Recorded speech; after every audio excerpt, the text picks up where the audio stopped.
Hemos titulado la enseñanza que Dios tiene para nosotros hoy, la hemos titulado Los verdaderos adoradores. Los verdaderos adoradores. Yo me imagino que usted y yo tenemos ese amplio deseo y queremos llegar a ser o ser verdaderos adoradores. Lo hemos titulado así, basado en el Evangelio de Juan, capítulo 4, verso del 20 al 24. Dice así la escritura, la palabra del Señor. Nuestros padres adoraron en este monte, dijo la mujer samaritana, y vosotros decís que en Jerusalén es el lugar donde se debe adorar. Jesús le dijo: mujer, créeme que la hora viene cuando ni en este monte ni en Jerusalén adoraréis al Padre. Vosotros adoráis lo que no sabéis. Nosotros adoramos lo que sabemos, porque la salvación viene de los judíos. Mas la hora viene, y ahora es, cuando los verdaderos adoradores adorarán al Padre en espíritu y en verdad, porque también el Padre tales adoradores busca que le adoren. Dios es espíritu, y los que le adoran en espíritu y en verdad es necesario que adoren. Eso dice la palabra del Señor. Este evento, esta escritura nos habla justo del momento en que el Señor Jesucristo tuvo una conversación con la mujer samaritana. Hablaban de un tema importante, el tema de la adoración. Generalmente acostumbramos a relacionar la adoración con el evento específico donde se realizan varias acciones, como por ejemplo cantar, danzar, aplaudir, levantar las manos, cerrar los ojos, o cualquier otra expresión corporal, o también relacionada con el ambiente, porque colocamos las luces tenues y bajamos el volumen de la música, y muchas otras cosas que normalmente ustedes conocen que hacemos en el momento específico de una adoración. Pero en el texto que hemos leído nos podemos dar cuenta que nuestro Señor Jesucristo no hizo referencia o no hizo énfasis en ninguna de estas características o expresiones o acciones, sino que Él dio el énfasis en los verdaderos adoradores. Por eso es que tenemos que responder una pregunta muy importante esta mañana a través de esta enseñanza, y es: ¿quiénes son los verdaderos adoradores? ¿Seré yo un verdadero adorador? Preguntas como esa vamos a responder esta mañana. La respuesta a esas preguntas la encontramos en el texto que hemos leído, en esa conversación que tuvo el Señor Jesucristo con la mujer samaritana. Veamos entonces qué características tienen los verdaderos adoradores. Es importante, porque de aquí vamos a aprender a adorar verdaderamente y a corregir cosas que normalmente hacemos que no están relacionadas con la adoración o que no son consideradas adoración por parte de nuestro Dios. La primera característica es que los verdaderos adoradores comprenden que su adoración no está limitada a un lugar. Escúchalo bien. Los verdaderos adoradores comprenden que su adoración no está limitada a un lugar. Leamos nuevamente Juan capítulo 4, verso 20 al 21. Dice: nuestros padres adoraron en este monte, dijo la mujer samaritana, y vosotros decís que en Jerusalén es el lugar donde se debe adorar. Jesús le dijo: mujer, créeme que la hora viene cuando ni en este monte ni en Jerusalén adoraréis al Padre. Para poder comprender el contexto de lo que estaba sucediendo en esa conversación, tenemos que saber que los samaritanos y los judíos no tenían relación. Ellos no se hablaban. Y una de las razones por la que entre ellos había una separación, una de las razones, porque hay muchas otras, es porque los samaritanos adoraban en el templo que ellos construyeron en el monte Gerizim, y los judíos adoraban en el templo que estaba en Jerusalén, que había sido construido por Salomón. Entonces, entre eso habían, además de otras causas, había una gran separación, y los judíos y los samaritanos no se hablaban. Pero en ese momento el Señor Jesús entabló esa conversación con esa mujer samaritana para darle enseñanzas profundas de lo que era la verdadera o es la verdadera adoración. Nuestro Señor Jesucristo dejó claro que la adoración no está restringida a un lugar, que los verdaderos adoradores no solamente van a adorar o únicamente van a adorar en un lugar o en una hora o un día en específico, sino que los verdaderos adoradores son los que entienden que la verdadera adoración es nuestra vida misma, es hacer la voluntad de Dios, es agradar a Dios en todo tiempo, en todo momento y en todo lugar. Eso es, los verdaderos adoradores entendemos eso. Mire, en pocas palabras, nuestra verdadera adoración o nuestra más grande adoración a Dios es nuestra obediencia. Es nuestra obediencia. Y dentro de esa obediencia, claro está, dentro de esa obediencia está el hecho de todos los días de nuestra vida irnos a puerta cerrada a nuestro cuarto y allí adorar a Dios, hablar con Dios, llorar, clamar, rogar, suplicar, estar en el lugar secreto. Eso es estar en el lugar secreto, y eso hace parte de ser obediente a Dios, de darle a Dios nuestra mejor adoración. Ahora, no está restringido a un lugar. Podemos adorar a Dios en cualquier parte, en cualquier momento, en cualquier hora. Pero ahora de pronto usted dirá, o muchos dirán o se preguntarán, bueno, entonces no hay que volver a congregarse porque podemos adorar donde nosotros queramos y en cualquier momento. Pero sí tenemos que volver a congregarnos. Cuando esto pase, tenemos que volver a congregarnos y juntos adorar a Dios, exaltar su nombre, juntos entrar en comunión con nuestro Dios en el templo. ¿Por qué? Porque eso también hace parte de nuestra obediencia, porque el Señor dijo, no dejéis de congregarse como algunos tienen por costumbre. O sea que a Dios le gusta, al Señor le agrada que adoremos juntos en la congregación, pero también en el templo, pero también nos congregamos o venimos a congregarnos simplemente para escuchar la voz de Dios, lo que Dios quiere decirnos a nuestro corazón, lo que Dios quiere hablarnos a nuestra vida, para conocer su voluntad y para ponerla en práctica. Para eso nos congregamos, y por eso tenemos que seguirlo haciendo. Los verdaderos adoradores entendemos que adoramos a Dios desde que nos levantamos hasta que nos acostamos, 24/7, todo el tiempo, con nuestra vida. Nuestra obediencia es nuestra mejor adoración a Dios. Pero claro está, dentro de esa obediencia hay muchas cosas que hay que cumplir. El lugar secreto, el congregarse y muchas otras más. Pero tenemos que adorar a Dios como verdaderos adoradores. Mire, Dios quiere que aprendamos y conozcamos su voluntad, porque es buena, agradable y perfecta, y la conocemos cuando nos congregamos y escuchamos la palabra que Dios quiere hablarnos a nuestro corazón. Y esa palabra que aprendemos hoy, como por ejemplo hoy domingo, no es para aplicarla nada más hoy, es para aplicarla y practicarla en todo momento y en todo lugar, porque esa es la manera de adorar a nuestro Dios.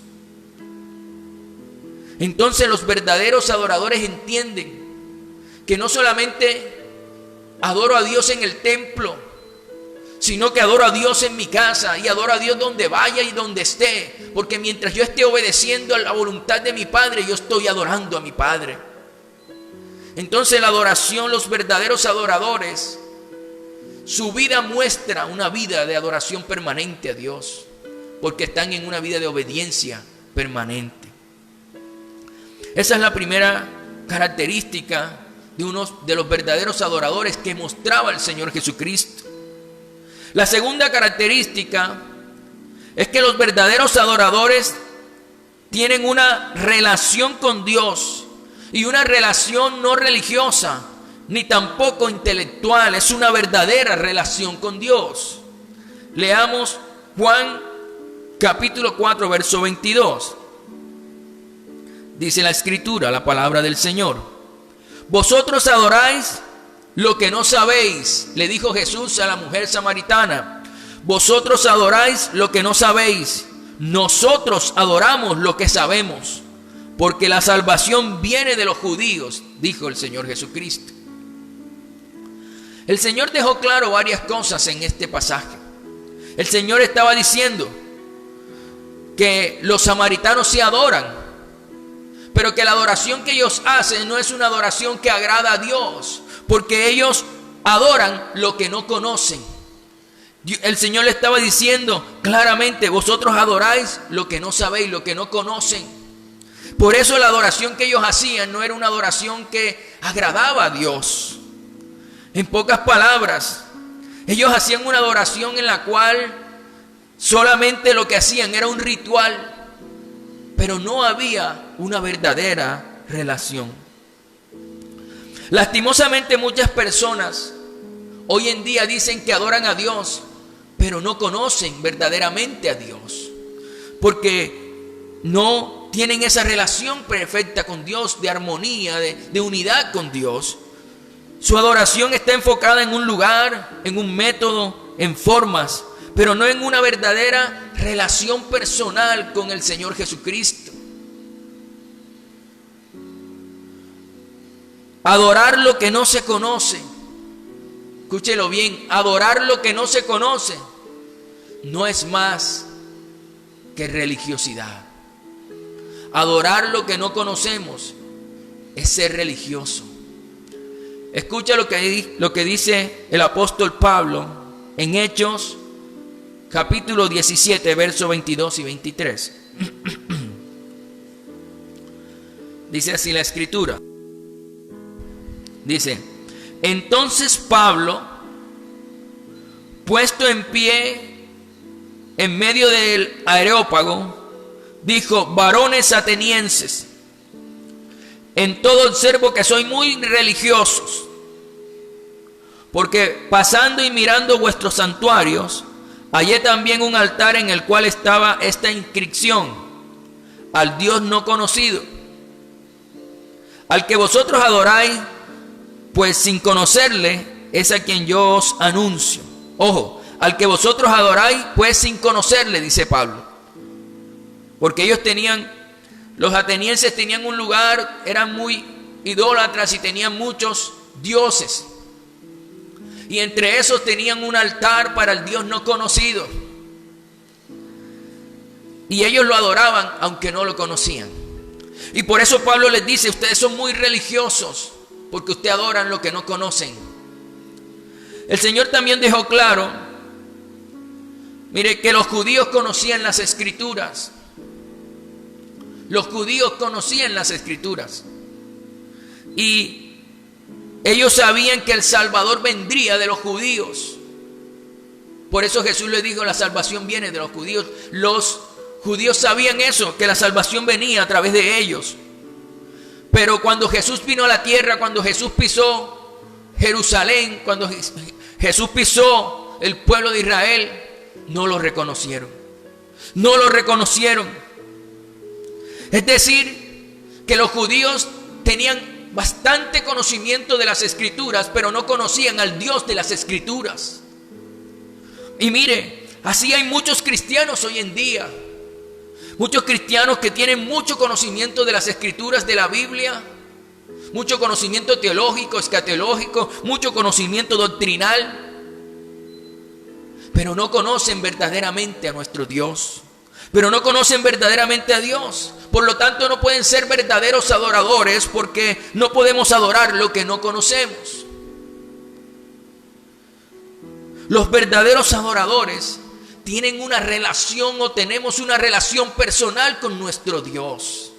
Una relación de confianza, una relación donde conocemos a nuestro Dios, vivimos experiencias con nuestro Dios. Es una relación donde todo el tiempo estamos sujetos a su perfecta voluntad. Pero nosotros conocemos a Dios. No es una relación lejana, es una relación cercana con Dios. Esa es una característica de los verdaderos adoradores.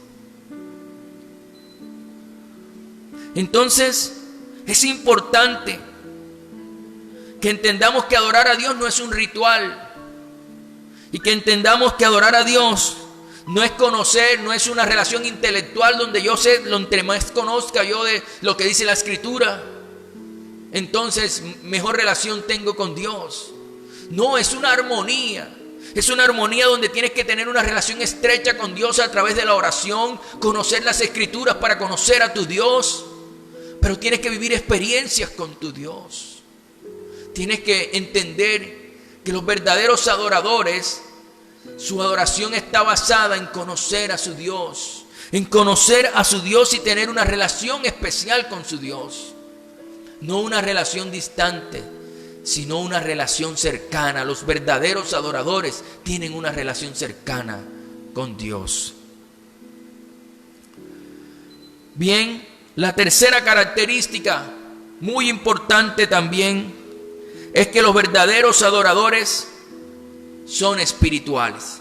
Los verdaderos adoradores son espirituales. Juan 4, del 23 al 24, dice así la Escritura.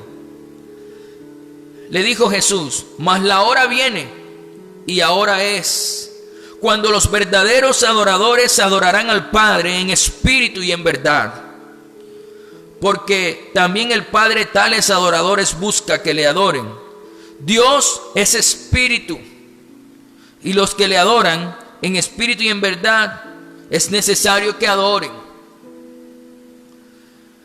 El Señor Jesucristo dijo y dejó claro que los verdaderos adoradores adorarán al Padre en espíritu y en verdad.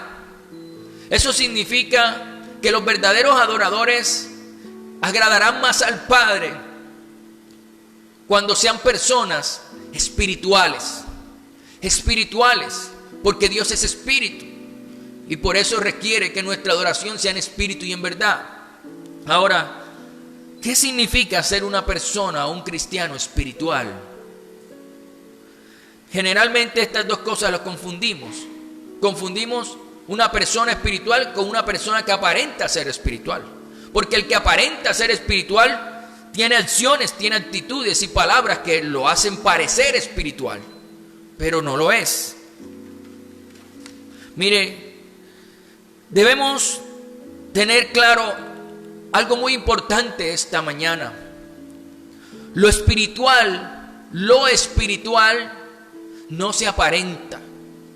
Lo espiritual se vive. Se vive. Solamente hay que entender algo muy importante. Muy importante.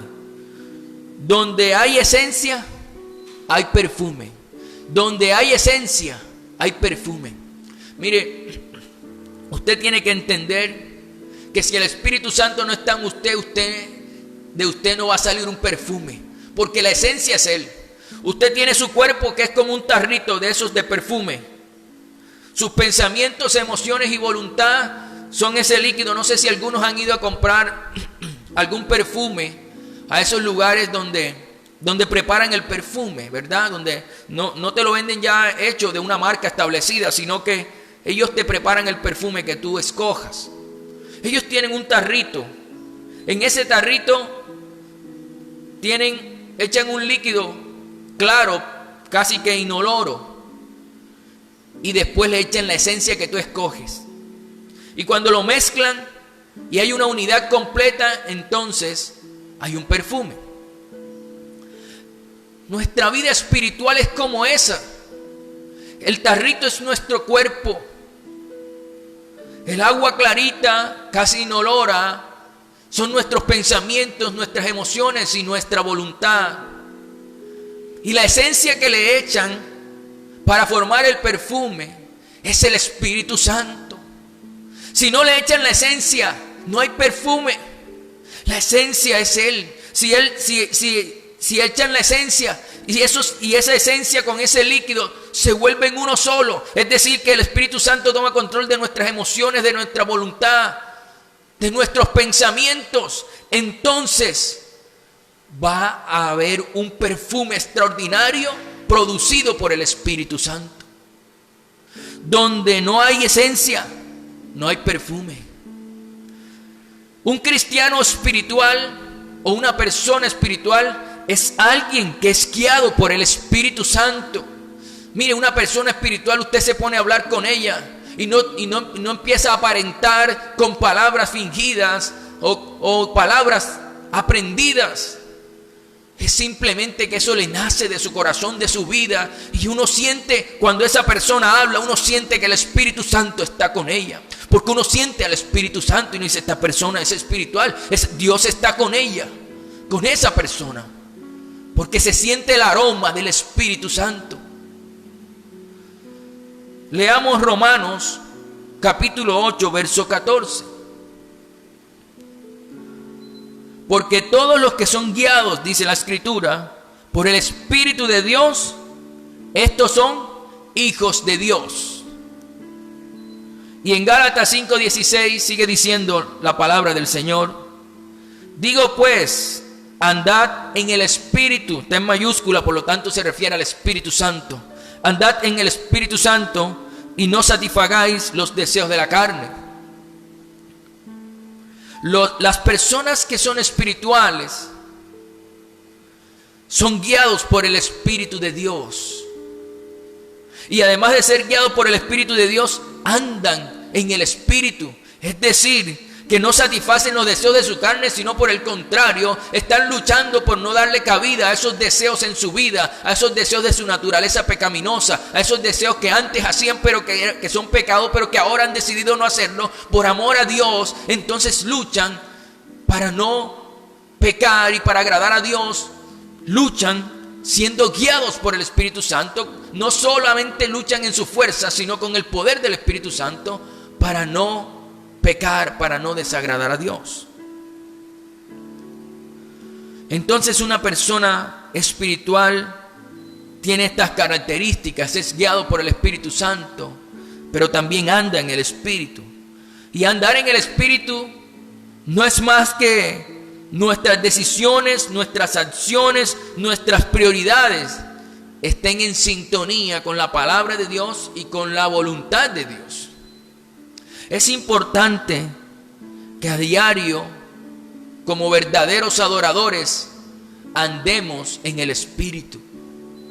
Que usted, desde que se levanta y aun cuando duerme, aun cuando duerme, quiera hacer la voluntad de Dios. Que si sueña aún en sus sueños, usted en sus sueños hace la voluntad de Dios. Eso es ser guiado por el Espíritu Santo. Dios es un Dios que es espíritu y está buscando verdaderos adoradores que le adoren en espíritu y en verdad. La pregunta que nos debemos hacer entonces, ¿soy un verdadero adorador? ¿O debo corregir cosas en mi vida para poder llegar a ser un adorador en espíritu y en verdad como el Señor quiere? Un verdadero adorador.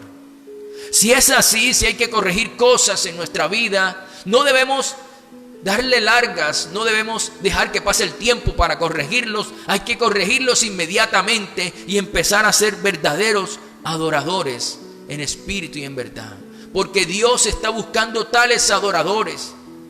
Yo le digo, hay recompensa para el adorador. Dios bendice al adorador, porque el adorador, el verdadero adorador, es obediente, porque en la obediencia es nuestra mejor adoración. Y la obediencia tiene recompensas grandes. Eso dice Deuteronomio 28, los primeros 15 versículos.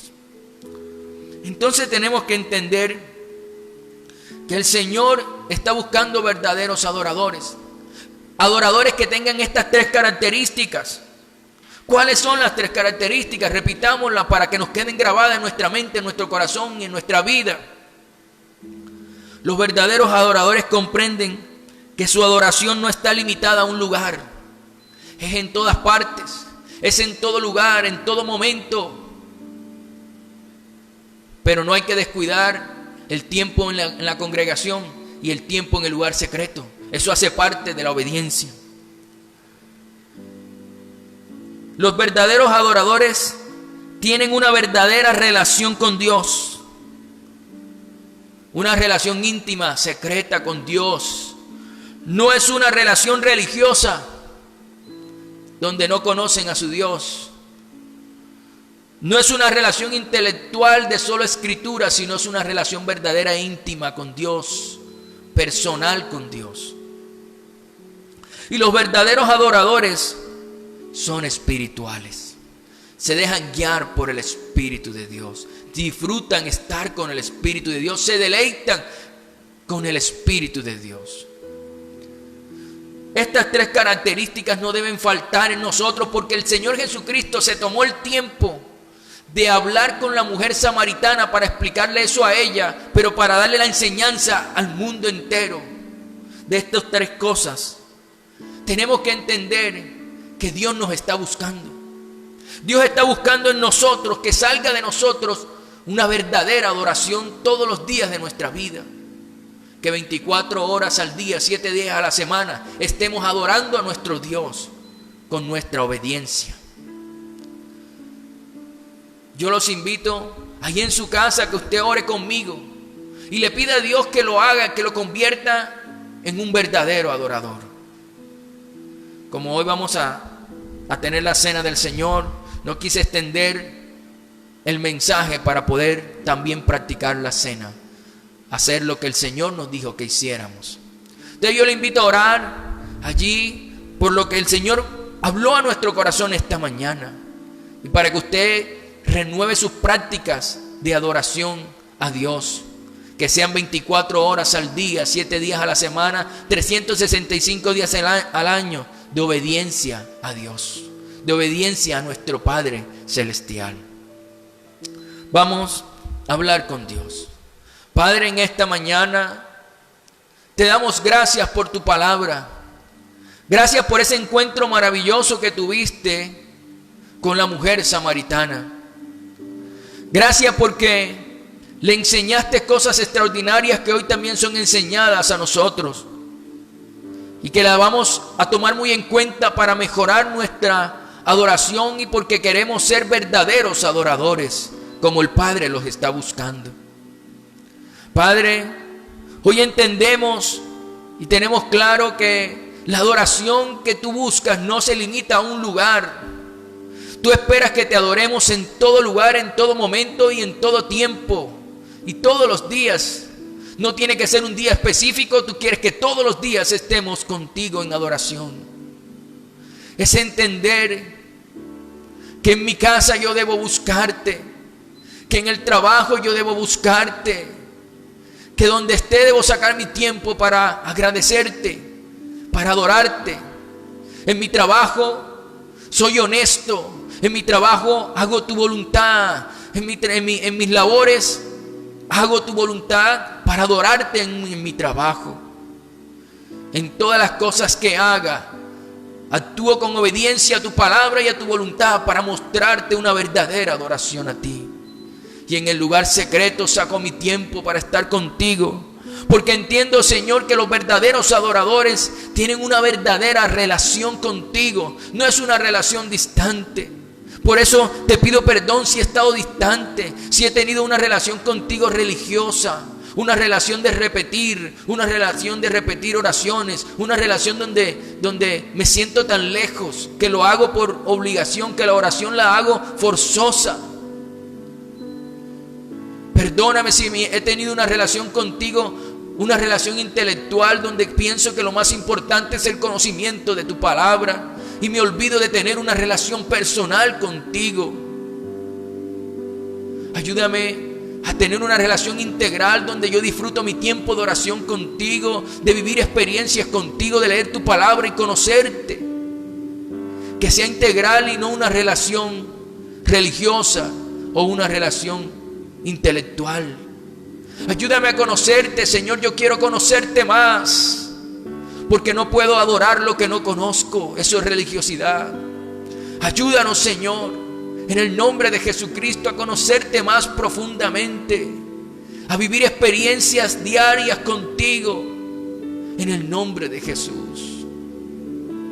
Llévanos, Señor, a entender que tú estás buscando personas que sean espirituales, que entienden que el Espíritu Santo está aquí en la tierra y que Él nos debe guiar a hacer su voluntad y a hacer todas las cosas que tú has propuesto, que has establecido para nosotros.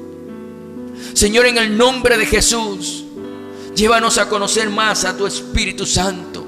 Llévanos a conocer más al Espíritu Santo. Espíritu Santo, guíanos. Espíritu Santo, fortalécenos, ayúdanos para no satisfacer los deseos de nuestra carne, los deseos de nuestra naturaleza pecaminosa, sino que ayúdanos a hacer tu voluntad y con tu poder hacer morir en nosotros esa vieja naturaleza. Espíritu Santo, ayúdanos a deleitarnos en ti. Padre, en el nombre de Jesucristo te pedimos, te pedimos, Padre, que derrames tu presencia sobre nuestras vidas y que nos hagas verdaderos adoradores, que te adoramos en espíritu y en verdad, que entendemos que nuestra obediencia a ti, a tu palabra, a tu voluntad es nuestra mejor adoración. Ayúdanos, no permita que seamos religiosos, no permita que tengamos una relación distante intelectual.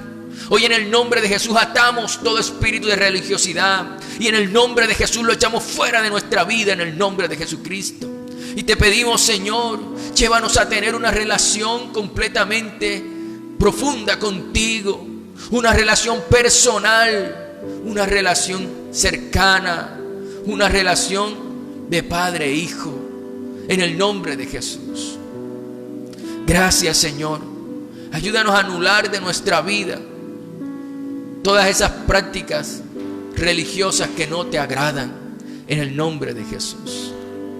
Espíritu Santo, ven, llénanos de ti, de tu poder, de tu fuego y de tu dominio propio que viene de ti, Espíritu Santo, de tus frutos.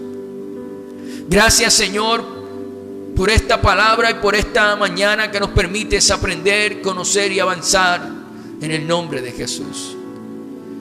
Que podamos ser 100% verdaderos adoradores los 7 días de la semana, 24 horas al día, los 365 días del año, en el nombre de Jesús. Gracias, Señor. Te adoramos y te exaltamos solo a ti, Señor.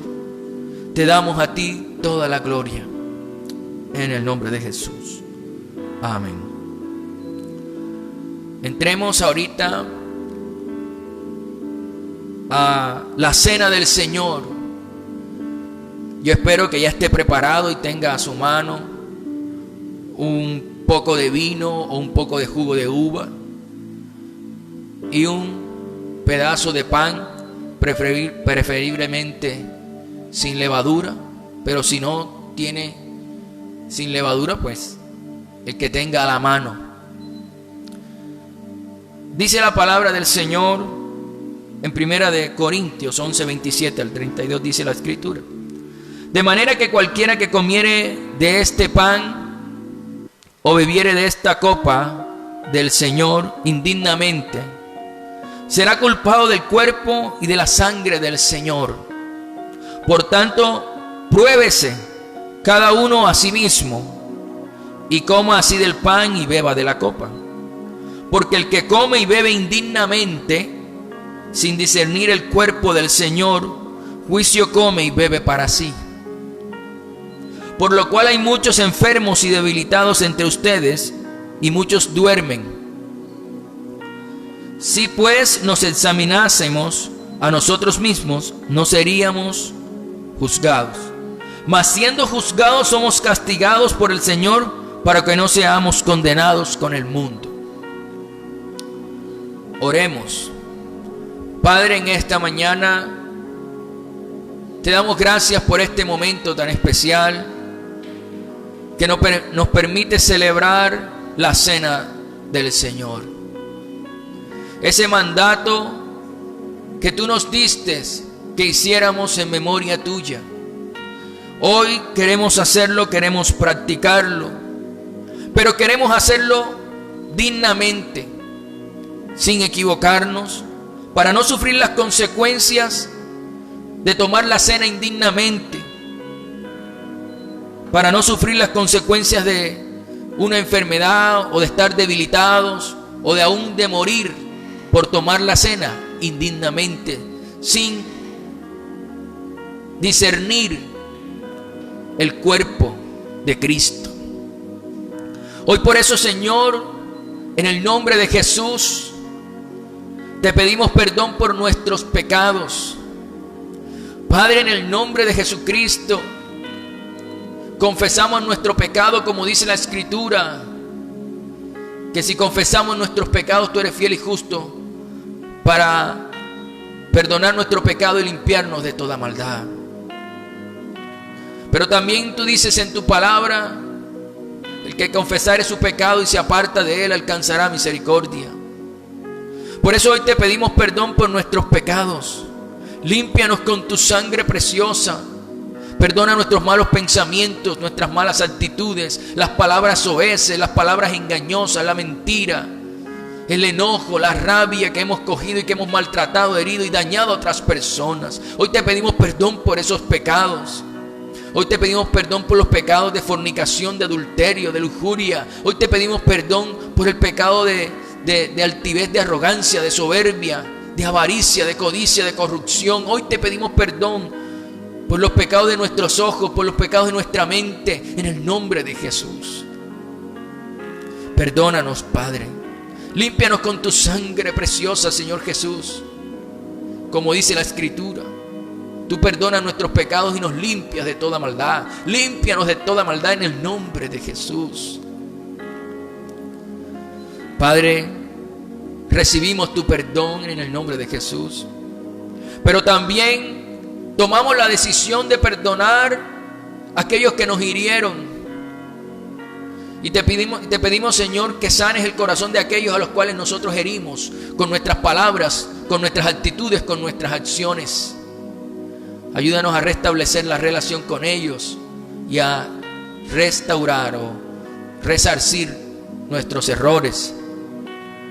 Padre, en el nombre de Jesús, te pedimos, hoy perdonamos, decidimos perdonar a esas personas que nos han herido y nos han ofendido.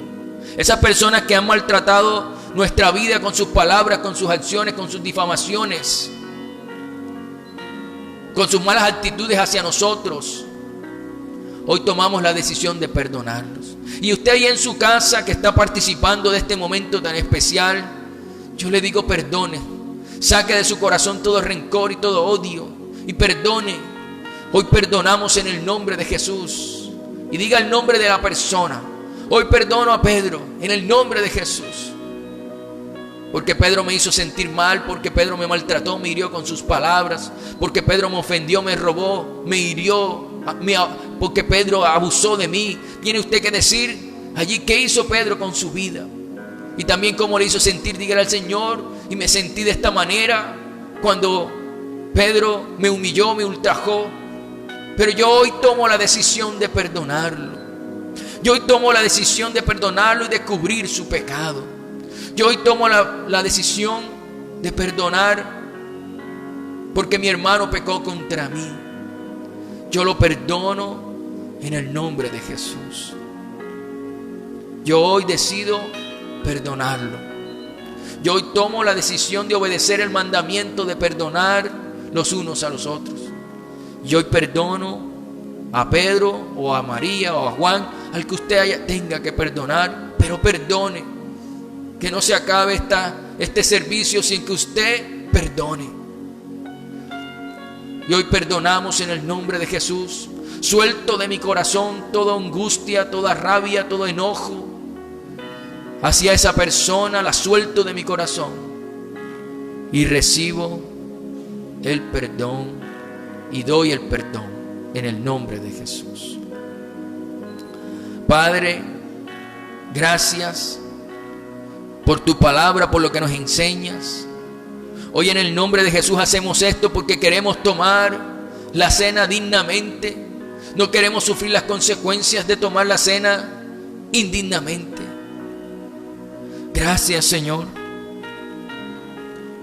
Oramos en el nombre de Jesús por este pan y por este vino, símbolos de tu nuevo pacto. Símbolo, Señor, de un nuevo pacto con mejores promesas. Bendecimos este vino, símbolo de esa sangre derramada en la cruz por todos nosotros para el perdón de nuestros pecados, que fue derramada completamente por el Cordero de Dios que quitó el pecado del mundo, por ti, Señor Jesús.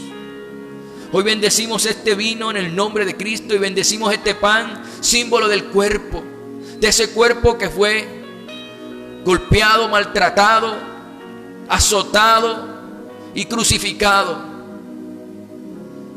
Que nosotros éramos merecedores de ese castigo, pero el Señor Jesús tomó nuestro lugar para darnos vida y vida eterna. Hoy bendecimos estos símbolos, símbolos de un nuevo pacto con mejores promesas. Los bendecimos en el nombre del Padre, del Hijo y del Espíritu Santo. También bendecimos ese pan y ese vino que están representados allí en cada casa, que los tienen en cada hogar. Hoy los bendecimos en el nombre de Jesús. Bendecimos estos símbolos de bendición en el nombre de Jesucristo.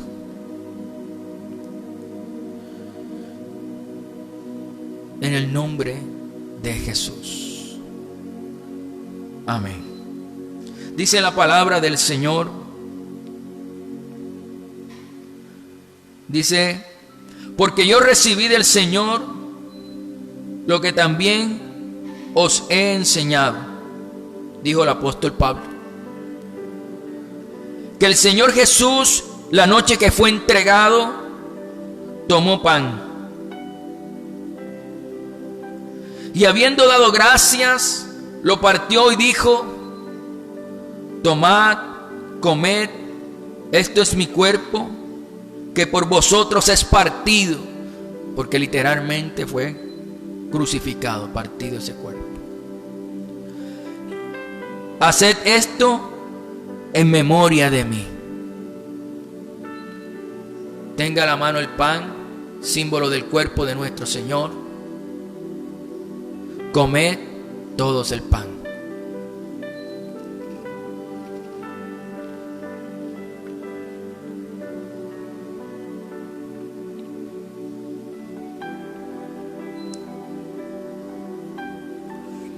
Asimismo, tomó también la copa, después de haber cenado, diciendo: esta copa es el nuevo pacto en mi sangre.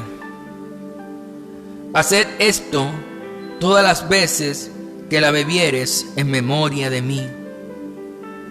Así pues, todas las cosas que comiereis, todas las veces que comiereis este pan y bebiereis esta copa, la muerte del Señor anunciáis hasta que Él venga. Bebed todos el vino.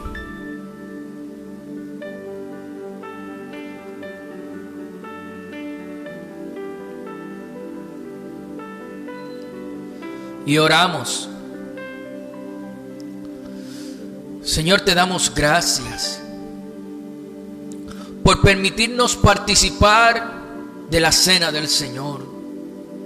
Gracias porque podemos hacer esto en memoria tuya, en obediencia a tu mandato, a lo que tú nos enseñaste en las Escrituras.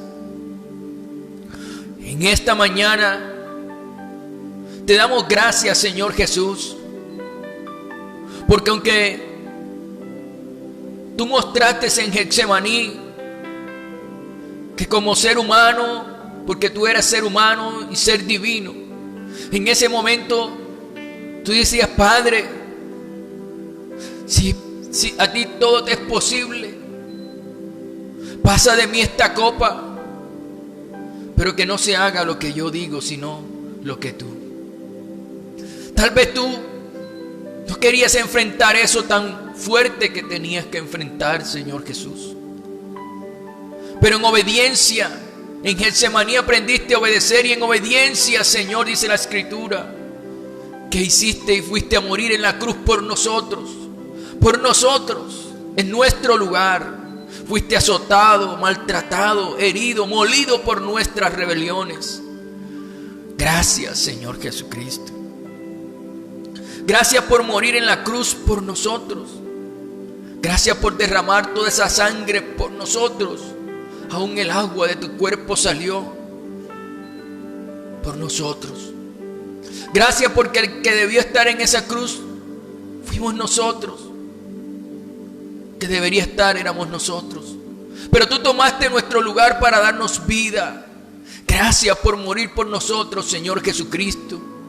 Gracias por entregar tu cuerpo y tu sangre para darnos vida eterna, para hacernos hijos de Dios, para acercarnos al reino de los cielos.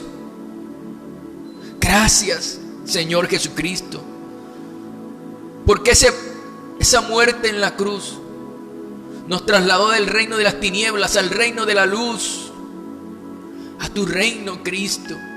Sokataramasoma Maya. Gracias, Señor, por ese acto glorioso en la cruz. Gracias por esos golpes soportados, por esas humillaciones soportadas, y por morir en la cruz, porque fuiste obediente y obediente hasta la muerte. Gracias, Señor Jesucristo. Sokatakatara mamamasolaya y ramakatakatacandambaya. La presencia de Dios aquí, Sotoramayisa. Gracias, Señor. Gracias. Que el poder de tu resurrección esté en cada persona que está viendo, que está conectada en este servicio. Gracias, Señor, por esa muerte en la cruz que hoy representa la vida para nosotros. Hoy hacemos esto en memoria de ti. Recordamos este acto y estamos expectantes de tu venida. Ven pronto, Señor Jesucristo. Eres nuestra esperanza y nuestra esperanza es viva. Eres nuestra esperanza. Ven pronto, Señor. Es inminente tu regreso. Ven pronto, querido Señor. Sí, nuestro Señor eres tú. Ven, mi Señor. Ven pronto a rescatar tu iglesia. Transfórmanos y forma tu carácter en nosotros para que nos lleves contigo, Señor.